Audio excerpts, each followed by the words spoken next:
Hi everyone, welcome to Augmentech. Today we are going to talk about principles of human-centered interior design.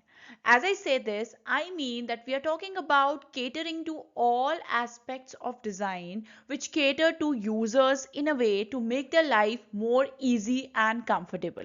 That is the duty of you and me as interior design professionals. Now, the first thing that we need to understand and always be, very sure about this is ergonomics. Now, what ergonomics means is that how the human body plays a role and kind of communicates and reacts to furniture. How are we kind of experiencing the furniture? What should be the height of furniture? How should be the back stretch? How much should be the distance between the screen and the eyes? What should be the height of the table? So all of these things come under ergonomics. Number one thing is what ergonomics does for you is that it creates comfort and accessibility. Design spaces that are comfortable and easily accessible to all users regardless of their age, size or physical abilities. Now, for example, if you are creating an office space and you know that there are n number of people who can be coming in the office space and sitting there, working there. So we cannot just design for one certain specific population. We have to design for everybody. So it's important to make sure that the average heights, the average widths, the average depths are taken care of. Secondly, furniture design. Ergonomics is something which is also going to lead to a better design in furniture.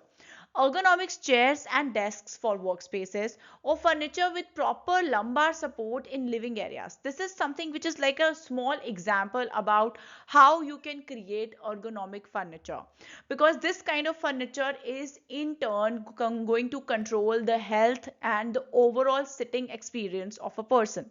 So furniture design is very, very important. Third thing is layout and spacing.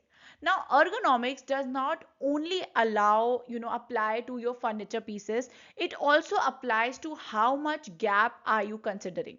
Ensure adequate spacing between furniture and fixtures to allow for smooth movement and prevent overcrowding.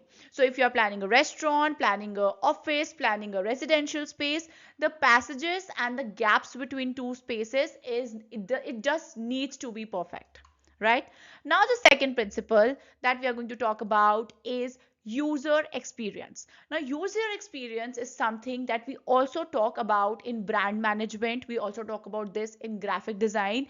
We are trying to give the user or the client an experience of the space. So a space is not something that they're going to look at on the paper or they can look at on the screen. They are actually going to live inside the space and they are going to experience that. So how can we increase the value of it? Number one is functional zoning. Create distinct areas for relaxation, work, and socializing in a home environment. So this is an example of a home environment, but even if you're planning an office space, restaurant space, whatsoever, you have to create distinct zones for every activity. So for example, if you're creating a restaurant space, you have to have a billing counter, you have to have a reception, you have to have different kinds of seatings, then you will have some service counters, and lately you'll also have some kitchen space. Now all of this combined is going to create your design, but the functional zoning is important. Why? The vicinity of the two things that you're putting in together, does that work? How far should be the service counter from the kitchen? How far should be the table from the reception? How far should be each things from each other? So all of those things are very, very important for a good user experience. Second thing is lighting design. Now lighting is the most important element when it comes to design, because once you have layered everything up, you have created your materials, you have added all the furniture, lighting plays a huge role in enhancing the interiors and also creating and setting the mood of the space. Consider the placement of windows, light fixtures, and the use of dimmable lights to create a comfortable atmosphere.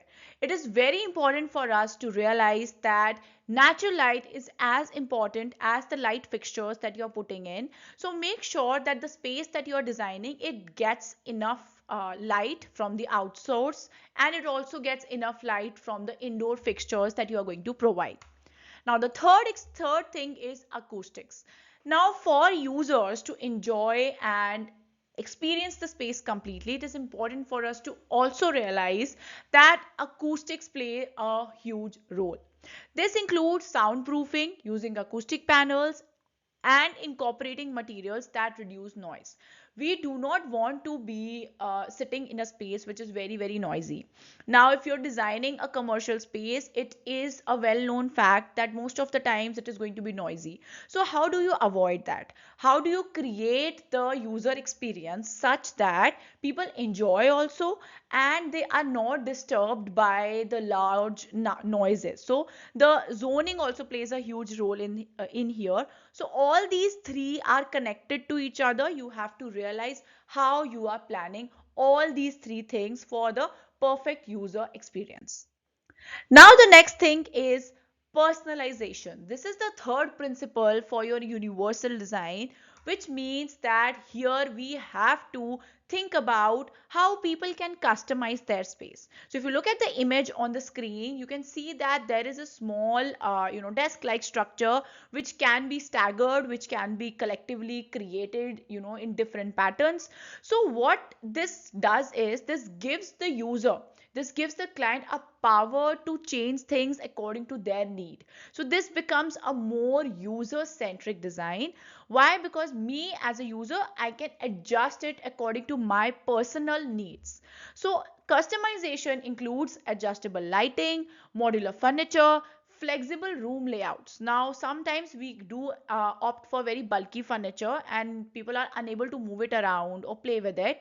So we should avoid doing that. We should have furniture such that it can be moved around easily and the layout can be changed whenever the customer or the user likes. Second thing is aesthetic preference. Now this is something that everybody knows, that the aesthetic preference of each and every client is going to be different. So incorporate design elements that reflect the personality and tastes of the occupants, making the space uniquely theirs. So if you're planning a bedroom, it is very important for you to understand whoever is going to stay in that bedroom, they need to have an emotional attachment with the space, they need to have a nice experience in the space. So for that to happen, you have to understand their likings. So personalization plays a huge role in human centric or user centric designs. Now the fourth thing is health and well-being. Now this is something which can never be compromised. Whenever you are creating spaces, it is important to keep health and well-being on the utmost top. So if I say indoor air quality, number one is how can you increase the quality of indoor air? Use materials and finishes that promote good air quality, such as low VOC paints and natural ventilation. So add as much natural ventilation as you can, and maybe you can enhance the air quality with the help of indoor plants. Maybe you can add materials which do not have VOC paints. So it's very important to consider this. Second thing is biophilic design. So if we integrate natural elements like plants, natural light and outdoor views to enhance the connection to nature and improve well-being. Biophilic design simply means when we are connecting the indoors to outdoors, when we are connected the interiors to the nature. So whether you are replicating a phenomenon of nature, whether you are taking materials from nature, whether you are talking about natural resources, this is something which can help you enhance the health and well-being of the user living the space that you have designed. So another thing which is very important in this aspect is color psychology. So whenever you are creating a space, be it anything, be it a bedroom, be it a restaurant, the color palette that you are going to use is also going to impact the overall experience of the space. So the color that you use is going to be it is going to have an effect on the user. So use colors that promote positive emotions and psychological well-being. So whenever you are creating whatever kind of a space, keep this in mind. So these three parameters are going to help you address the health and well-being aspect of user-centric design. And last but not the least, we have sustainability. Now sustainability, let me tell you, if some people like it, some people don't like to hear it. it is something that has to be a lifestyle choice. It has to be something which is there. We have to think about the materials we are using, we have to think about the wastage, we in turn have to think about the planet we are living in. So number one thing is use eco-friendly materials. Choose sustainable and environmentally friendly materials that have low impact on the environment. Of course, it's not possible to completely change the industry and use only eco-friendly materials, but choose wisely. The materials those you are choosing should have a low impact on the environment. Second thing, energy efficiency.